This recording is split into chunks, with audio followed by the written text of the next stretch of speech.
चलो टॉपिक देखो क्या करना स्टार्ट आज अपने जो पढ़ेंगे ना वो पढ़ेंगे स्पोर्ट। नाम सुना सभी ने? स्पोर्ट और टीटीसी टीटी कनेक्शन, ठीक है। टॉपिक क्या है? स्पोर्ट कनेक्शन बोल सकते हो या क्या बोल सकते हो, टीटीसी होता। एक ही बात है, दोनों में कोई डिफरेंस नहीं होता कि स्पोर्ट कनेक्शन क्या होता है, टीटीसी होता क्यों करते हैं, रीजन क्या है, पहली बात हुई, ठीक है। इसको जो यूज करते हैं ना, ये विशेष प्रकार का कनेक्शन यूज किया जाता है ट्रांसफार्मर के अंदर। ज्यादा इसका यूज क्यों करते हैं बता दूंगा मैं। पहली कंडीशन तो यहाँ पे क्या है कि आप क्या करोगे, 3 फेज की सप्लाई आपके पास है, 3 फेज, समझ में आ गई मेरी बात। 3 फेज को किसमें कन्वर्ट कर सकते हो आप, पहली बात है 3 फेज में चेंज कर सकते हो इस कनेक्शन के द्वारा, ठीक है। एक नंबर कंडीशन तो आप ये कर सकते हो, यानी 3 कला को 3 कला में बदलने के लिए। दूसरा क्या कर सकते हो, 2 नंबर आप ये कर सकते हो कि 3 फेज को किसमें कन्वर्ट कर सकते हो, 2 फेज के अंदर। या क्या कर सकते हो, 2 फेज को 3 फेज में भी कन्वर्ट कर सकते हो, दोनों काम ही कर सकता है ये, ठीक है। 3 फेज टू 2 फेज और 2 फेज टू 3 फेज, ज्यादा इसका इसमें यूज किया जाता है स्पोर्ट कनेक्शन का। 3 फेज को 3 फेज में कन्वर्ट करने के लिए किस कनेक्शन का उपयोग किया जाता है, स्पोर्ट कनेक्शन, या उसको क्या बोलते हैं, टीटीसी कहते हैं।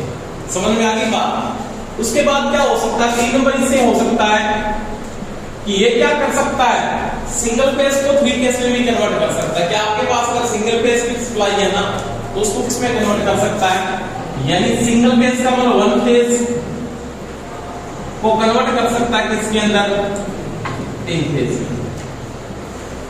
ठीक है।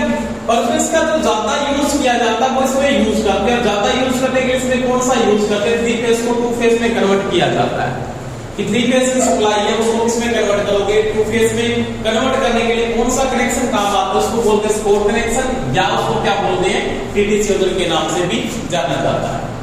अब देखो इस कनेक्शन का यूज कहां पे करते हैं, यूज का मतलब इसका जो प्रयोग किया जाता है ना, ज्यादातर इसके अंदर ही किया जाता है। इस कनेक्शन में जिसका यूज किया जाता है वो किया जाता है वाद्य भट्टी में। कहां पे किया जाता है, वाद्य भट्टी में, या कहां पे कर सकते हो, आर्क वेल्डिंग सेट में भी किया जा सकता है, यानी वेल्डिंग सेट में भी, वेल्डिंग सेट इसका दोष है बहुत ज्यादा यूज किया जाता है। अब वाद्य भट्टी का मतलब ये होता है कि आपके पास 3 फेज की पावर है, उसको 2 फेज में कन्वर्ट करना है। वाद्य भट्टी का मतलब होता है जहां पे जो एलिमेंट होता है उसके 2 ही कांटेक्ट बिंदु होंगे। ऐसे तो एलिमेंट के 3 बिंदु होते नहीं होते। आपके पास कोई फिलामेंट बनाना चाहिए, एलिमेंट बड़ा, एलिमेंट समझते हो, यानी वाद्य भट्टी में जो एलिमेंट काम आता है वो किसका बना होता है, वो सभी को पता है। यहाँ पे जो एलिमेंट काम आता है वो आता है जी केंद्र का, किसका काम आता है, ये केंद्र का बना होता है, ठीक है। और मेरे को हाई टेम्परेचर लेने के लिए पावर क्या करनी पड़ेगी, हाई पावर देनी पड़ेगी।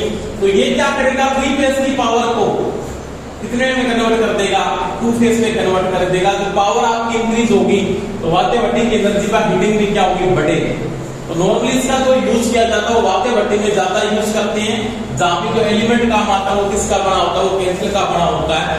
और ये क्या करता है, वहां पे 3 फेज सप्लाई को किसमें कन्वर्ट करता है, 2 फेज में कन्वर्ट कर देता है। कोई दिक्कत है यहाँ? तो एक बार इतना नोट कर लो, उसके बाद बात करते हैं आगे इसके बारे में।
ठीक है, चले आगे अगले।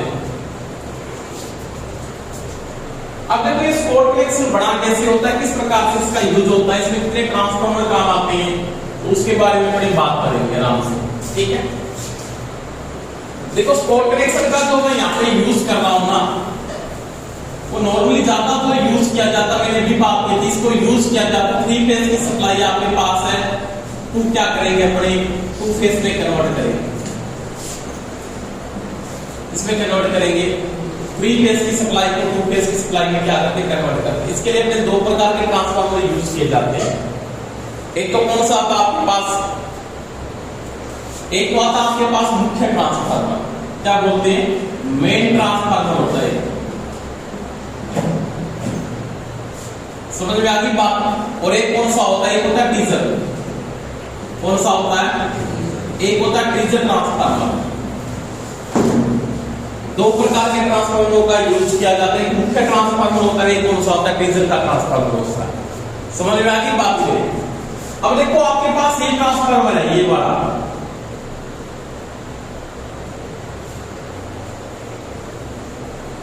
ये वाला, इसकी ये वाइंडिंग है, ये मेन ट्रांसफार्मर में बना रहा हूं, इसके नीचे एक वाइंडिंग और यूज की जाएगी।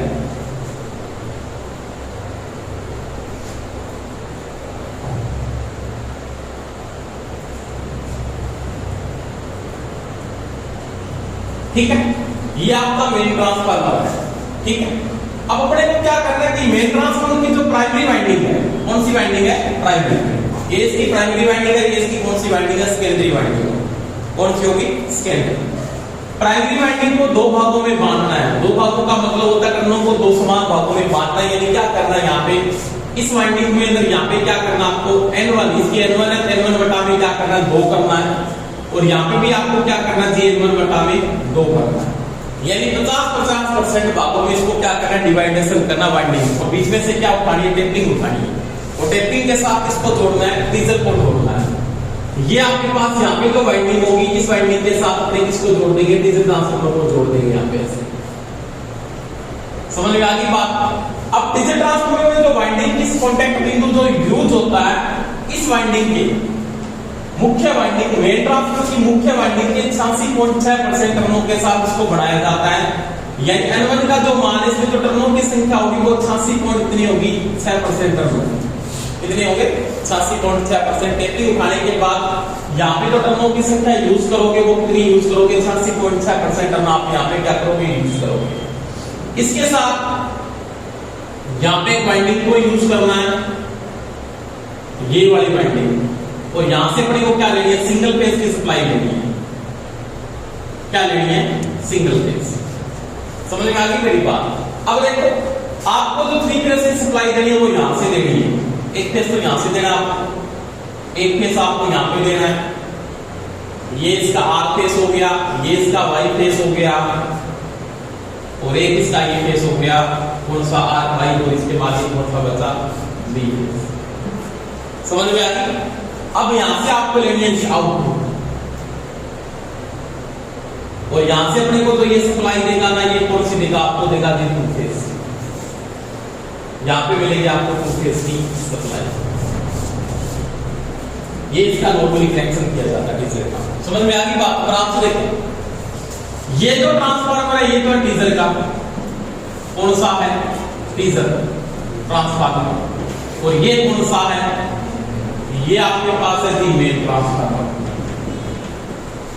ठीक है, अब डीजल ट्रांसफार्मर की जो वाइंडिंग है वो न्यूट्रल को डिवाइडेशन करेगी, इसको डिवाइडेशन करेगी न्यूट्रल।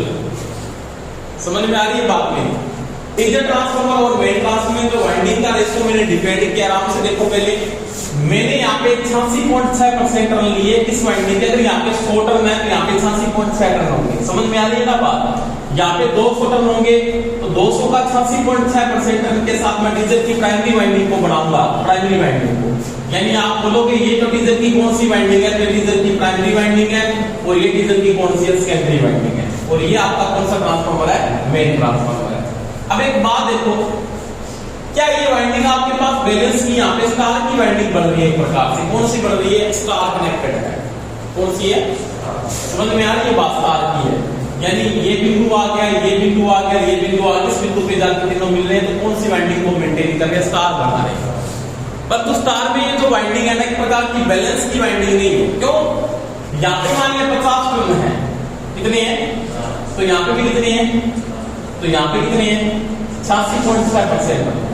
इसका मतलब आपका ये न्यूट्रल यहाँ पे नहीं बनता, ये न्यूट्रल आपका यहाँ पे नहीं बनेगा। आपका जो न्यूट्रल डिवाइडेशन करेगा ना, ये इससे थोड़ा सा क्या करेगा, ऊपर करेगा, कि यहाँ पे टर्नों की संख्या इसमें क्या मेंटेन कर रही है, ज्यादा कर रहा है। तो ध्यान रख लेना, टीजर ट्रांसफार्मर की जो प्राइमरी वाइंडिंग है, कौन सी वाइंडिंग है? प्राइमरी वाइंडिंग है। उसमें जो न्यूट्रल का निर्माण होता है वो वाइंडिंग को 1:3 में बांटता है। कितने अनुपात में? 1:3 में क्या करता है? डिवाइडेशन करता है। तो अभी क्या यहाँ पे जब डिवाइडेशन करता है ना न्यूट्रल को, वो 1:3 में करता है, 3 को डिवाइडेड करता है। आपके पास टीजर ट्रांसफार्मर में जो न्यूट्रल बनता है, तो न्यूट्रल का जो अनुपात मेन ट्रांसफार्मर से, यानी यहाँ से न्यूट्रल का डिवाइडेशन होगा, तो यहाँ पे अनुपात आपका क्या रहेगा? 1 रहेगा। तो ऊपर जाके अनुपात क्या हो जाएगा? 3, यानी 1:3। आप इसके थ्रू से जाओगे मेन ट्रांसफार्मर की, तो यहाँ पे जो न्यूट्रल बनता है, ये पर्सन कई बार पूछ लेता, वो डिवाइडेशन करता है उसको 1:3 किया, कितने में चेंज करता है? 1:3 में डिवाइडेशन करता है। ये चीज का ध्यान रखना।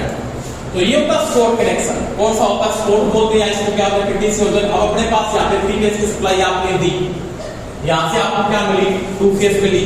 तो 3 फेज की पावर 2 फेज में आए, तो पावर का मान तो मेरे को पता है बढ़ेगा। बढ़ेगा कि नहीं बढ़ेगा? बढ़ेगा। यहाँ पे आप क्या करोगे? पावर का लोड मेंटेन करोगे। पावर लोड में आपने यहाँ पे क्या लगा रखा है? वाते भट्टी को लगा दिया। यहाँ पे आप किस लोड को चलाओगे? पावर लोड को। और इस लोड के साथ यहाँ पे आप सिंगल फेज में क्या चला सकते हो? लाइट एंड फेन लोड को चला सकते हो। ठीक है, ये नोट कर लो बस।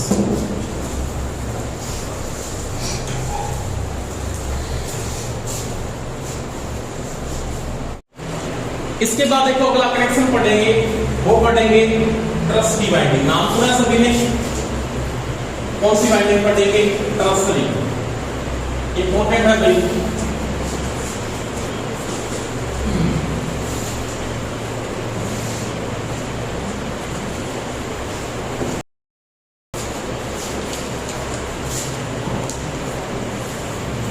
ट्रसरी वाइंडिंग,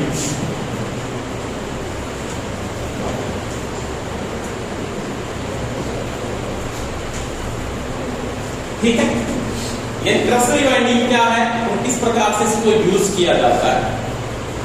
देखो, एक्समर में जो ट्रसरी वाइंडिंग आती है ना, ट्रसरी वाइंडिंग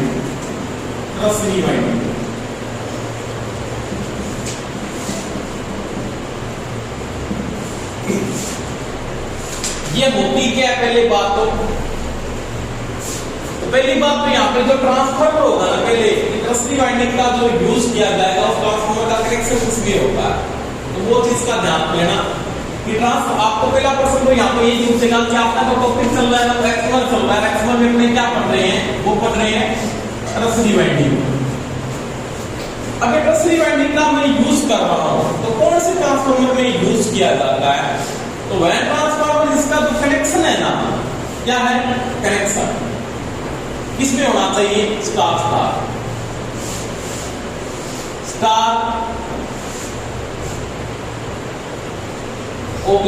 स्टार कनेक्टेड है। कौन सा है? जिस ट्रांसफार्मर के कनेक्शन कौन सा होता है? स्टार स्टार का संयोजन होता है, उसमें किस वाइंडिंग का यूज किया जाता है? ट्रसरी वाइंडिंग का यूज होता है। पहली बात ये ध्यान रखें। और ये जो ट्रांसफार्मर होता है ना, ये मैंने कल भी बताया था, ये ट्रांसफार्मर पावर का ट्रांसफार्मर होगा। कौन सा होगा? ये पावर ट्रांसफार्मर का कनेक्शन होता है। ये नोट भी रह सकते हैं आपने। डिस्ट्रीब्यूशन में इसको यूज नहीं किया जाता। डिस्ट्रीब्यूशन में कौन सा यूज करते हैं? डेल्टा स्टार यूज किया जाता है। समझ में आ गई मेरी बात? तो यहाँ पे चीज का ध्यान रख लेना। पहली बात, ट्रांसफार्मर का कनेक्शन है वो स्टार स्टार सेक्टर में होगा। दूसरी बात, ट्रांसफार्मर कौन सा होगा? ये पावर ट्रांसफार्मर होता है। और जो किसमें काम आता है? ट्रांसमिशन क्षेत्र में इसको यूज किया जाता है। इसमें यूज करते हैं ट्रांसमिशन। कोई दिक्कत है यहाँ? 2 नंबर बात। अब इस समय क्या होगा कि जो आप ट्रसरी वाइंडिंग को यूज कर रहे हो, वो किस कनेक्शन में होगी? वैसे तो यहाँ पे जो ट्रसरी वाइंडिंग का जो संयोजन होगा ना, ट्रसरी वाइंडिंग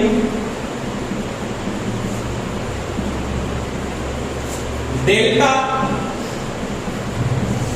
कनेक्टेड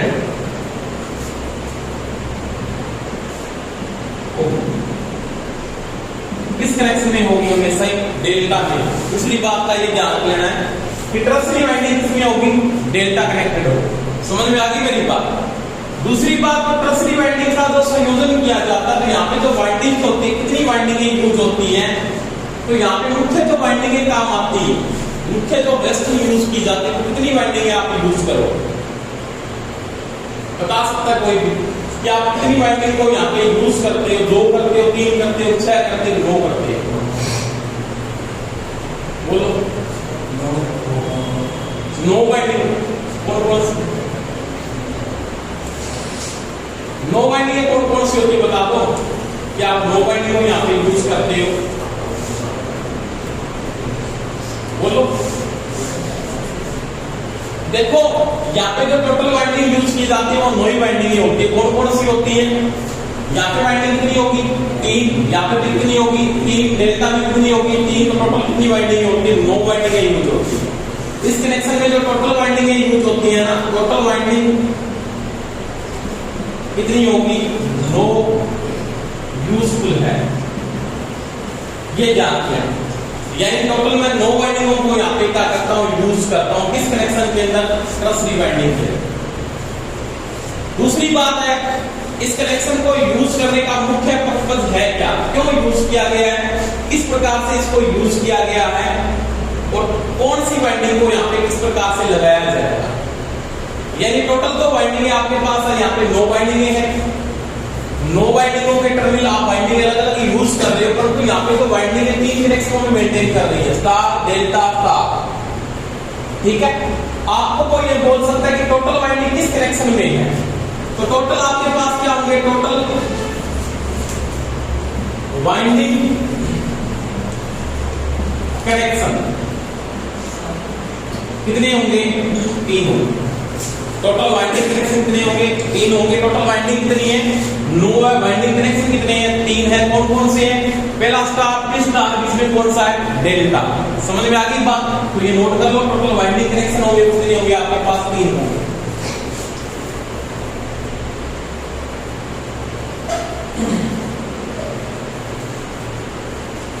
ठीक है। अब यहाँ पे क्या करता है ये? इसको किस नाम से भी जाना जाता है? इसको बोलते हैं neutral stabilise transformer. Neutral stabilise यानी न्यूट्रल को क्या रखेगा? उदासीन स्थिर ट्रांसफार्मर भी कहा जाता है।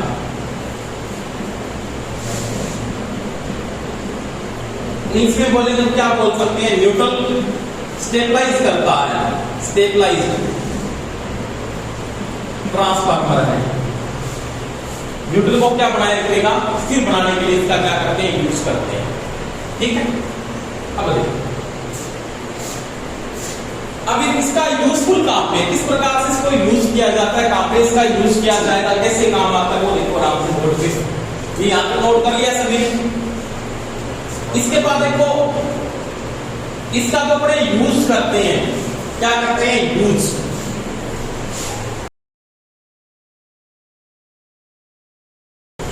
टर्सरी वाइंडिंग का जो उपयोग किया जाता है ना, पहले यूज है ना, वो किस काम के लिए है? तो वो क्या करता है? न्यूट्रल को कांस्टेंट रखता है। न्यूट्रल को क्या रखता है? स्थिर रखता है। न्यूट्रल आपका अनबैलेंस कब हो सकता है? जब आपके पास लोड क्या होता है? अनबैलेंस का होता है। यानी क्या कहेगा ये? आपके पास जो असंतुलित भार है, कौन सा है? असंतुलित भार, अनबैलेंस का लोड है। अनबैलेंस का मतलब समझते हो आप? नॉर्मल सी बात है, मेरे पास ये स्टार का कनेक्शन है, मान लीजिए ये वाला।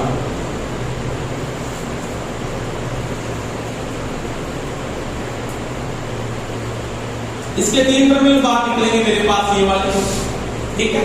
अब इसके ऊपर मैंने तीनों पीसों के ऊपर लोड डाल रखा है। इसके ऊपर लोड डाला, इस फेस पे भी लोड डाला, और इस फेस के ऊपर भी मैंने क्या डाल दिया? लोड डाल दिया। जैसे यहाँ पे मैंने L1 डाल दिया, यहाँ पे L2 है, यहाँ पे क्या मेरे पास L3। बैलेंस की कंडीशन में क्या बोलता है? बैलेंस तो ये होता है, संतुलित भार का मतलब क्या होता है? संतुलित भार। का कहने का मतलब ये होता है कि L1 बराबर L2 बराबर L3 है तो वो बैलेंस का लोड है। क्या है? बैलेंस। अनबैलेंस का मतलब ये होता है कि असंतुलित भार का मतलब आपके पास क्या कंडीशन है कि L1 बराबर L2 बराबर L3, यानी तीनों आपस में बराबर नहीं है तो मैं बराबर को क्या कर रहा हूं? क्रॉस कर रहा हूं। इस कंडीशन में आपका जो भार है वो कौन सा भार है? असंतुलित भार, अनबैलेंस का लोड है। अनबैलेंस की लोड की अवस्था में जहां पे न्यूट्रल काम नहीं करता है, कौन काम नहीं करता है? उदासीन।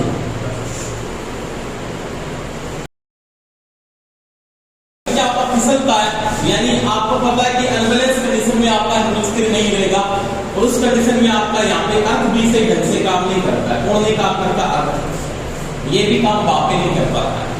तो वहां पे विशेष प्रकार की वाइंडिंग को यूज किया जाता है। कौन सी वाइंडिंग को यूज करते हैं? टर्सरी वाइंडिंग को यूज किया जाता है। कौन सी वाइंडिंग को? टर्सरी। समझ में आ गई मेरी बात? टर्सरी वाइंडिंग को यूज किया जाता है। टर्सरी वाइंडिंग का पर्पस यहाँ पे यही रहता है कि न्यूट्रल को क्या रखना है? स्थिर रखना है। क्या रखना है? स्थिर रखना है। समझ में आ गई मेरी बात? और आप जो टर्सरी वाइंडिंग यूज करोगे वो किस कनेक्शन में होगी? वो डेल्टा कनेक्शन में होगी। किसमें होगी? Delta connection. समझ में आ गई मेरी बात? तो जहां पे असंतुलित भार है वहां पर ये क्या करेगा? वहां पर टर्सरी वाइंडिंग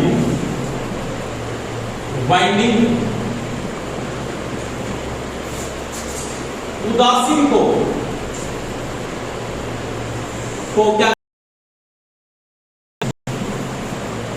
स्थिर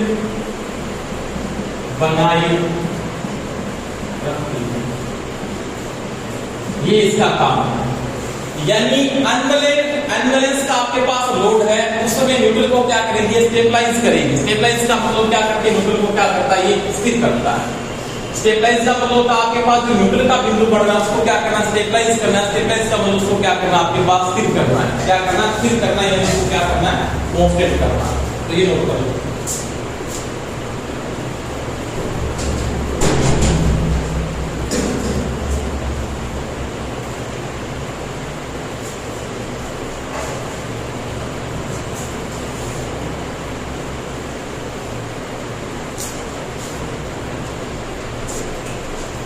ठीक है, इसके बाद देखो और क्या काम आती है।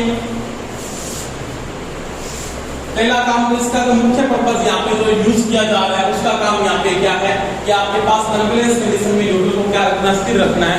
दो नंबर कंडीशन आपके पास होगी, ये भी हो सकती है।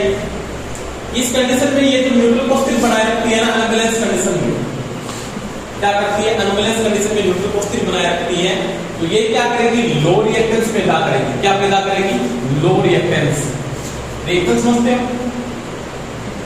लो रिएक्टेंस पैदा करके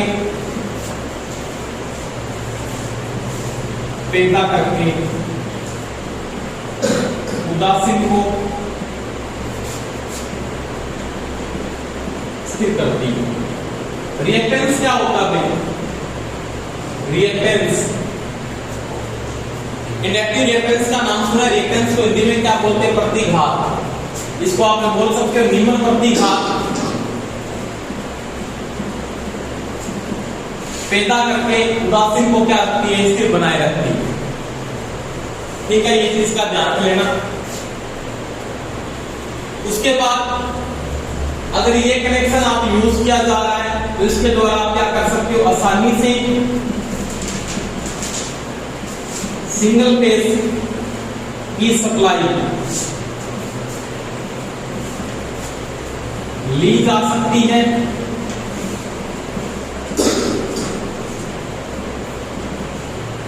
क्योंकि न्यूट्रल स्थिर है तो सिंगल फेज की सप्लाई में मैं यहां पे क्या कर सकता हूं? ले सकता हूं।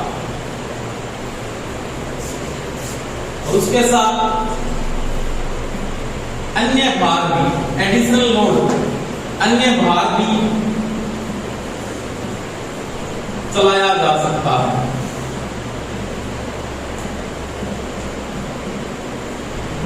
इसको इसमें बोलते हैं एडिशनल लोड। एडिशनल लोड सुचारू रूप से चलाया जा सकता है। ये इसके यूज है। देखो पहला क्या है, मेन काम तो इसका ये इंपॉर्टेंट, तो मेन काम ये यूज होता है। उसके बाद ये लो रिएक्टेंस पैदा करता है, सिंपल बनाए रखता है, किसके कारण लो रिएक्टेंस पैदा करेगा। दूसरी बात, सिंगल फेज का लोड चला सकते हैं। दूसरी बात, अन्य भाग को भी चलाया जा सकता है, एडिशनल लोड भी यहाँ पे चलाया जा सकता है, क्योंकि यहाँ पे पावर का ट्रांसफर कराते हैं, यूज किया जा रहा है। कोई दिक्कत है यहाँ पे? अब देखो इसके कनेक्शन की बात करें, कनेक्शन किस प्रकार से यूज होता है वो देखो। देखिए सभी ने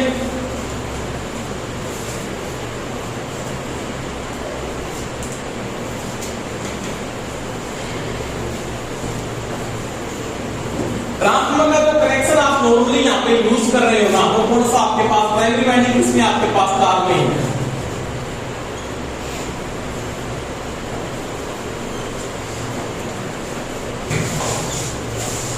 ये तार में है, इसके साथ यहाँ पे जो सेकेंडरी वाइंडिंग है ये वाली आप यूज करेंगे, ये भी इसमें आपके पास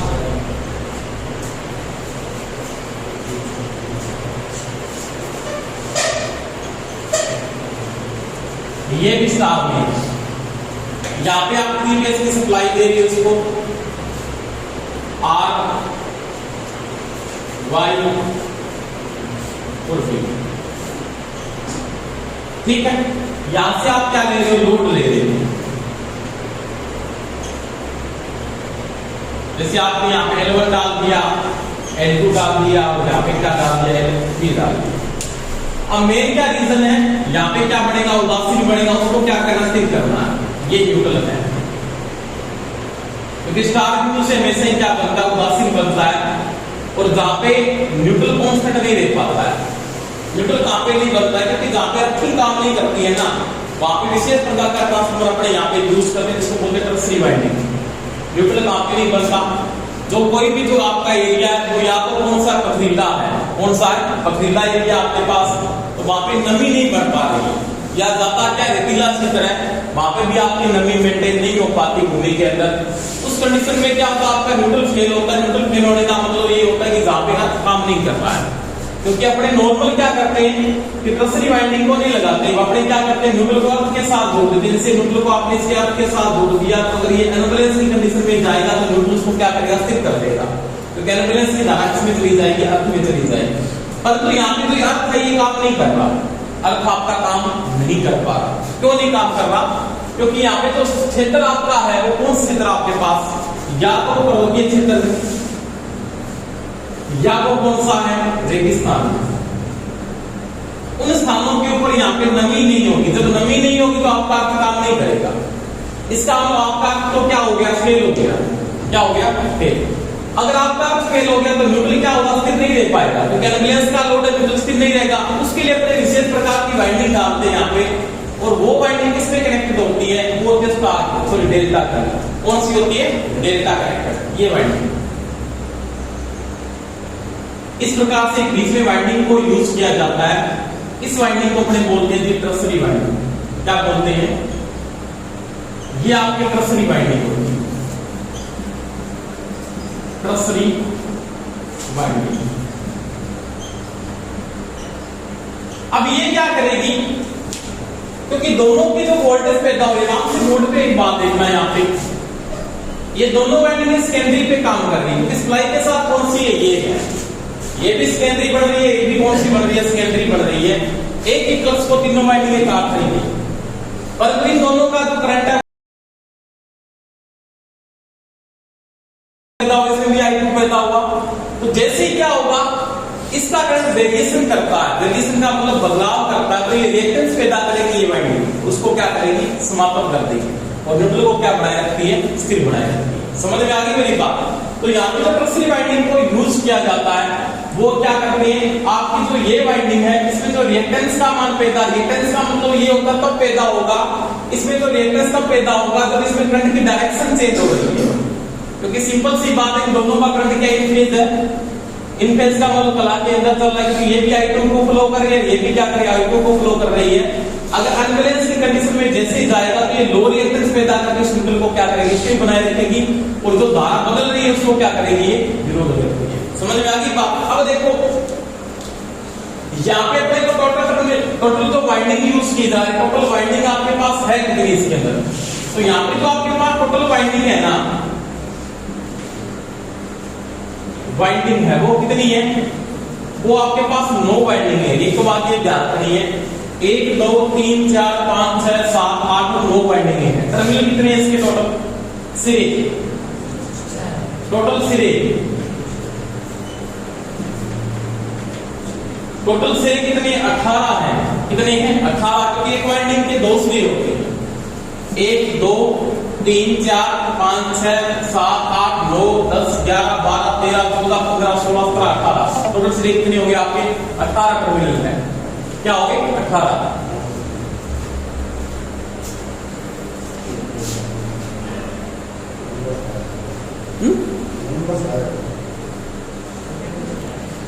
टोटल जो टर्मिनलों की संख्या है ना, वो कितनी आपके पास? 18 टर्मिनल है।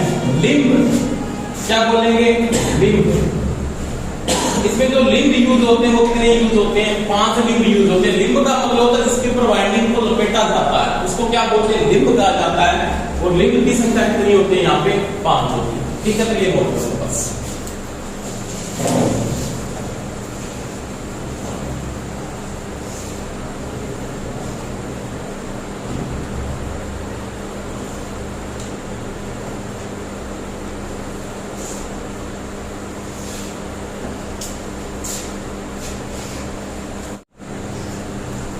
इसके बाद देखो नेक्स्ट टॉपिक पे बात करते हैं, ट्रांसफार्मर का समांतर प्रचालन, वो पढ़ेंगे।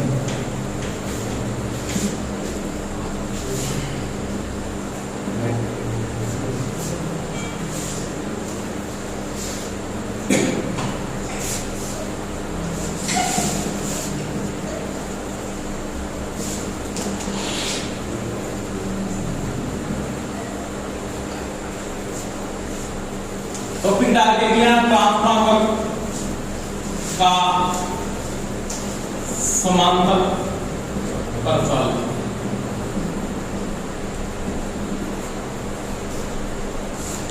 पैरेलल ऑपरेशन ऑफ ट्रांसफार्मर, इसकी बात करेंगे। Parallel operation of transformer. पहली बात है, ट्रांसफार्मर की समांतर प्रचालन की आवश्यकता आपको क्यों पड़ी? बता सकता है कोई भी? इसकी आवश्यकता क्यों पड़ती है, क्यों यूज किया जाता है? देखो, इसकी जो आवश्यकता पड़ती है ना,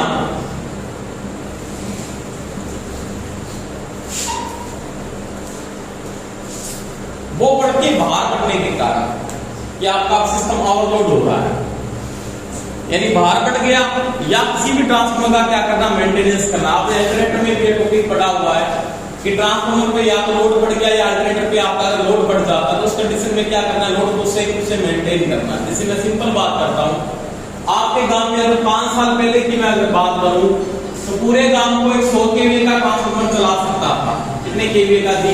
100 केवीए का। यानी अगर आपके पास अगर 100 केवीए का ट्रांसफार्मर था ना, तो वो पूरे गांव को क्या कर सकता था? सही रूप से मेंटेन कर सकता था। समझ में आ गई बात? पर जैसे जैसे जनसंख्या बढ़ती गई, आपकी सुख सुविधाएं भी क्या हो गई? बढ़ती जा रही है। सही बात है कि नहीं? आजकल लोग सिस्टम ये बना हुआ है कि आपके घर में अगर 5 मिनट लाइट बंद हो जाएगी ना, तो आप फोन करोगे तो उस प्रभाव से कि लाइट कैसे बंद होगी। यही होता है ना, जैसे आज किसी लाइट पे चलता है, ऐसे सिस्टम बढ़ गया क्योंकि बिजली के बगैर कोई भी काम आप कर ही नहीं पा रहे। एक छोटा से लेके बड़ा काम तक आप किस पे कर रहे हो? लाइट पे। आप देखो नॉर्मल 5 मिनट तक लाइट करके, लाइट करने से पहले फोन आता है। कई बार बंद हुई, इधर से फोन है भाई लाइट क्या काट, तो भी तो कटी है, तो लाइट तो नहीं चल रहा। तो वही बात है कि जो सिस्टम है उसके 5 साल पहले अलग कंडीशन थी, आज आपके पास जो कंडीशन है वो अलग कंडीशन है। तो मेरे को पता लोड तो बढ़ रहा है, लोड तो क्या हो रहा? बढ़ रहा है।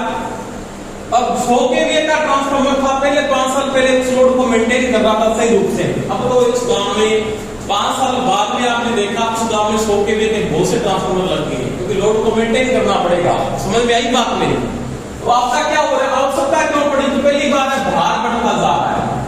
भार बढ़ने के कारण, ठीक है।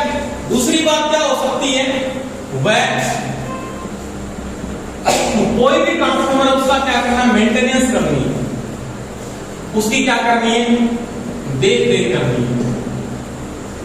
देख रेख का मतलब उसका क्या करना, मेंटेनेंस करनी पड़ेगी आपको। जैसे उसमें कोई बुशिंग में फॉल्ट है या वो कहीं से लीकेज हो रहा है, उसमें ऑयल लीकेज, उसमें ऑयल डालना है, तो चालू कंडीशन में ऐसा सिस्टम तो नहीं हो सकता, आप लाइट को बंद होने नहीं दे रहे, उस समय क्या करते हैं, अपने को पैरेलल ऑपरेशन करना पड़ेगा, ट्रांसफार्मर के समांतर क्रम में आपको ट्रांसफार्मर और जोड़ना पड़ेगा, उसको क्या बोलते हैं, समांतर प्रचालन कहा जाता है। समझ में आ गई मेरी बात। उस समय स्टार्टिंग में पहला काम तो क्या होता है, लोड को सही रूप से मेंटेन करने के लिए। लिखो इसमें सबसे पहले लाइन आपके लिख लेना,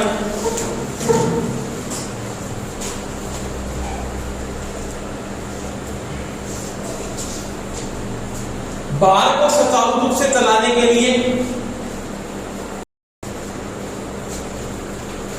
दो या दो से अधिक ट्रांसफार्मरों को आपस में समांतर क्रम में जोड़ना,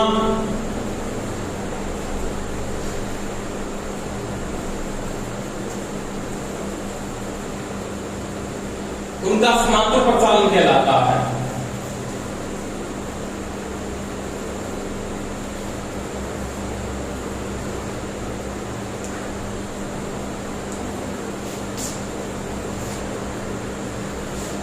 ठीक है, इसकी शर्तें क्या होती है उसके बारे में पढ़ेंगे, किस प्रकार से जोड़ा जा सकता है वो देखो आराम से।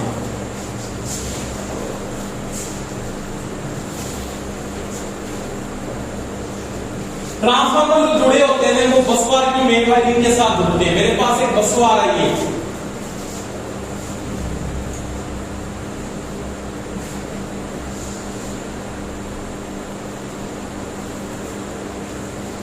एक तो ये यूज हो रहा मान लिया, ठीक है, इसको आप बोल सकते हो इनकमर,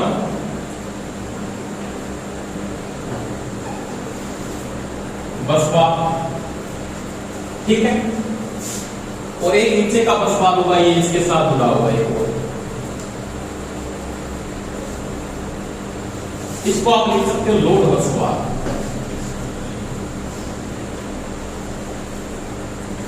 ठीक है जी। अब मेरे पास कोई भी ट्रांसफार्मर है, या तो मैंने ट्रांसफार्मर को लगा रखा है इसके अंदर,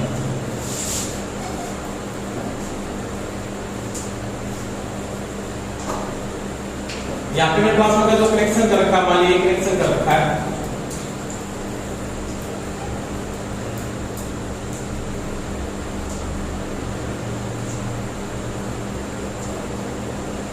एक इसमें डेल्टा में सेकेंडरी वाइंडिंग किसकी किसमें डाल दी मैंने, स्टार में डाल दी।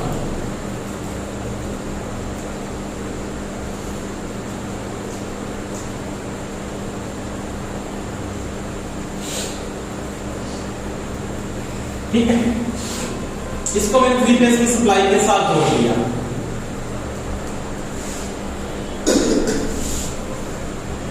एक कॉन्टैक्ट इसके साथ कर दिया,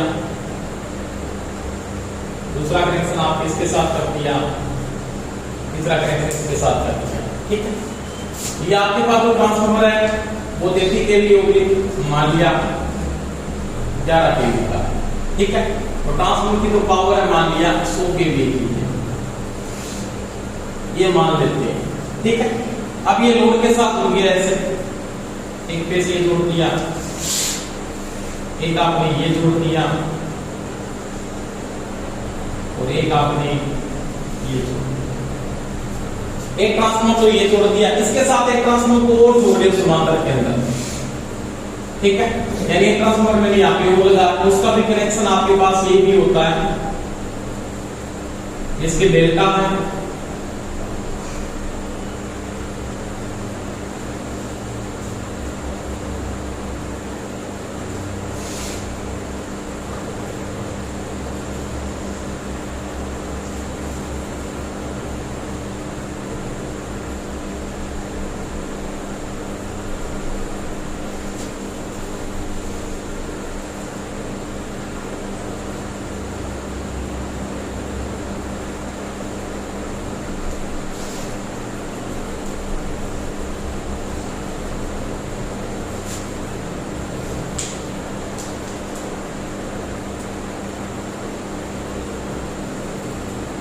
लोड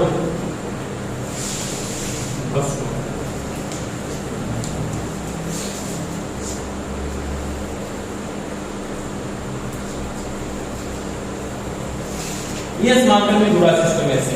ये भी आपके पास 33 पे भी ओब्लिक 11 केवी का ट्रांसफार्मर है और मान लिया ये 200 केवी का है। पावर अलग अलग हो सकती है, ट्रांसफार्मर की समान होनी कोई जरूरी नहीं होती, ठीक है, वोल्टेज समान हो सकती है, ये जरूरी होना चाहिए।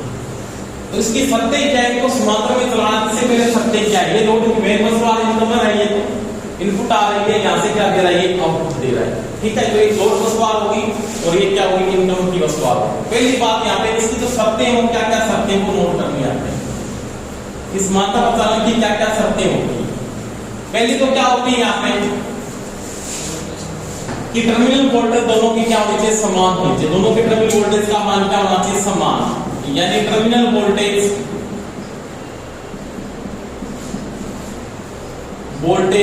समान होनी चाहिए, पहली बात, ठीक है। दूसरी क्या कंडीशन है, दूसरी कंडीशन ये है कि आपका फेज क्रम, कलानुक्रम समान होना चाहिए। दो बातों पे ये ध्यान रखनी है। तीसरी बात यहाँ पे क्या बोलता है, प्रति टन प्रतिबाधा या प्रतिशत प्रतिबाधा बोल सकते हो, प्रति टन प्रतिबाधा समान हो, या बोल सकते हो प्रतिशत प्रतिबाधा समान होनी चाहिए। दूसरी बात ये बोलता है x बटा v समान होना चाहिए। रिएक्टेंस बटा रेजिस्टेंस का जो अनुपात है दोनों में वो भी क्या होना चाहिए, समान होना चाहिए। x बटा x का मतलब क्या होता है, रिएक्टेंस यानी प्रतिबाधा बटा r का जो अनुपात है वो भी समान होना चाहिए। उसके बाद एक आती है वेक्टर ग्रुपिंग, क्या आती है, वेक्टर ग्रुपिंग समान होनी चाहिए। सभी को समझा दूंगा क्या चीज होती है ये। इसके बाद एक बात और आती है, आवर्ती समान होनी चाहिए, फ्रीक्वेंसी भी आवर्ती समान होनी चाहिए।